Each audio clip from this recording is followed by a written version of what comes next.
April 15, 1912, the day the world basically stood still. We all know the story, right? The unsinkable Titanic hits an iceberg on just the fifth day of its maiden voyage to New York, taking over 1,500 lives with it. It's a tragedy that literally sent shockwaves across the globe. Welcome to This Explainer. Today we're unpacking some absolutely wild source material that covers the decades-long, almost unbelievable quest to actually find this legendary ship. Because here is the question that drove explorers completely crazy for generations. How on earth could the largest, most luxurious, and heavily documented shipwreck in all of human history just vanish without a trace for 73 years? So let's get right into the 73-year mystery of this vanished ship. Now, you might be wondering why they couldn't just go get it right away. Well, early searchers were up against, frankly, impossible odds. Families of the wealthy victims, we're talking the Guggenheims, the Astors, the Wideners, they pooled their massive fortunes to fund recovery missions. And they actually had the distress coordinates that the rescue ship Carpathia used to save the survivors. But there was a fatal flaw. The Carpathia got those coordinates 2 hours before the Titanic actually sank. So for 2 whole hours, this sinking ship was just drifting aimlessly. Add that to the brutal North Atlantic storms, a mind-boggling depth of 12,400 feet, and zero deep-sea technology. Yeah, early divers were instantly defeated by the crushing water pressure. Which brings us to the era of failed attempts and some truly bizarre theories. As the decades dragged on, the sheer desperation to find this wreck led to some, well, creative ideas. Back in 1914, an architect named Charles Smith wanted to strap giant electromagnets to submarines. His theory? They'd basically just be magnetically yanked right to the Titanic's steel hull. But at a cost of $1.5 million, which is over $45 million today, that idea was scrapped. Fast forward to 1977. Dr. Robert Ballard, a brilliant oceanographer, tries to search using a drill ship called the Sea Probe. But almost the second he lowers the equipment, the drill pipe completely snaps, and all his incredibly expensive gear goes plummeting straight to the ocean floor. Honestly, some of these privately funded attempts were just flat out absurd. In 1980, this wealthy oil tycoon, Jack Grimm, decides he's going to be the one to find the Titanic. He hires these top-tier scientists, but then brings along his pet monkey. And I am not making this up. Grimm demanded that wherever the monkey pointed its finger on the ocean map, that was exactly where they were going to search. The scientists were so insulted, they literally almost walked off the job right there, and only stayed when Grimm agreed to leave the monkey out of it. Spoiler alert for you, Grimm's 3 heavily funded expeditions were a complete bust. But then the story pivots into a secret U.S. Navy mission. By 1982, the scientific community is just exhausted. But Robert Ballard? He refuses to throw in the towel. He needs serious cash for this brand new remote-controlled submersible tech he's working on, so he goes to the U.S. Navy.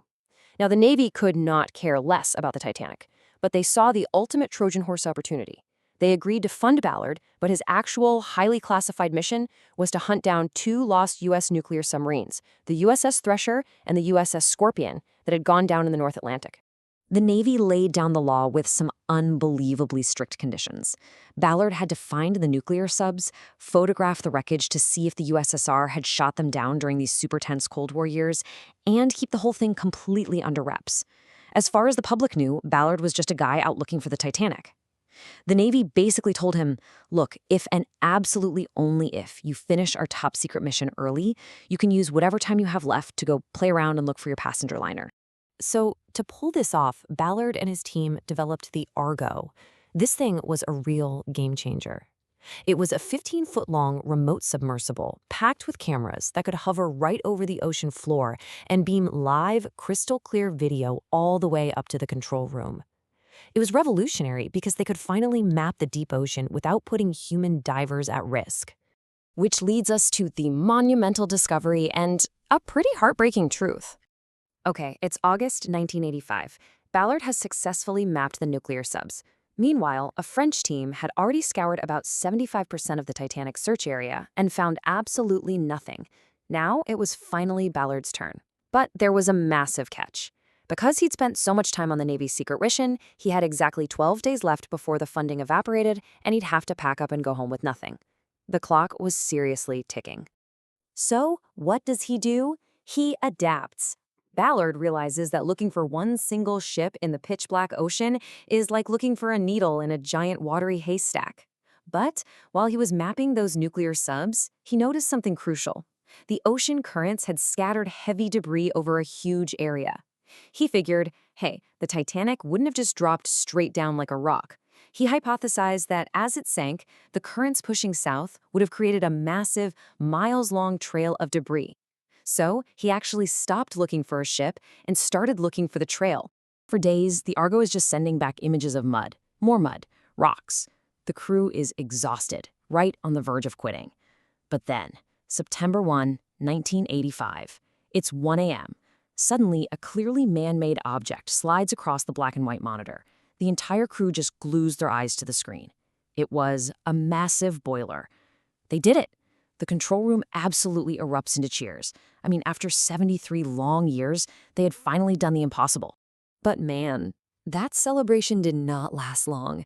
Exactly 1 hour later, at 2 a.m., all that cheering completely died out.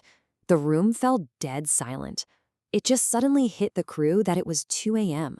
That was the exact hour, 73 years prior, that the Titanic had slipped under the water and over 1,500 terrified souls had frozen to death right where they were floating.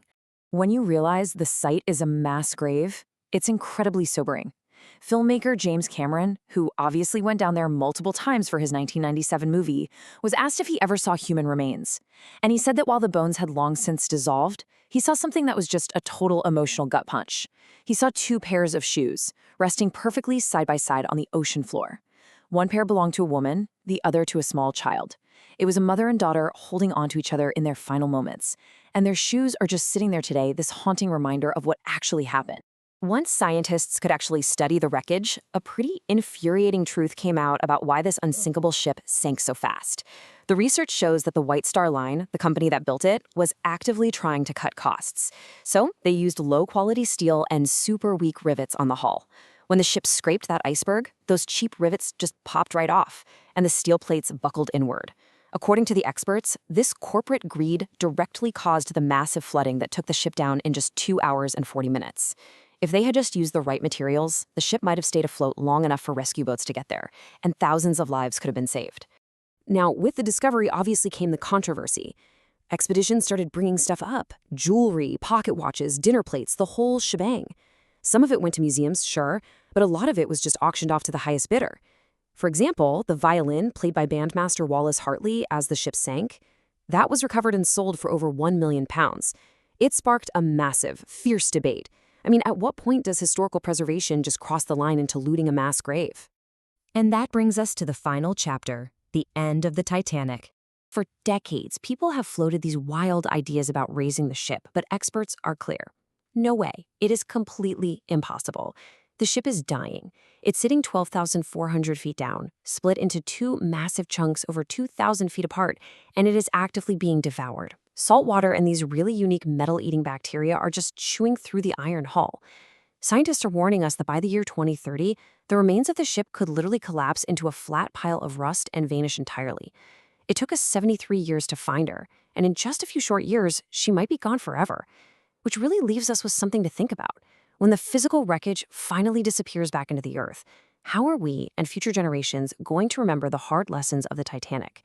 Thanks so much for joining me for this explainer. I really hope this deep dive brought the history to life for you.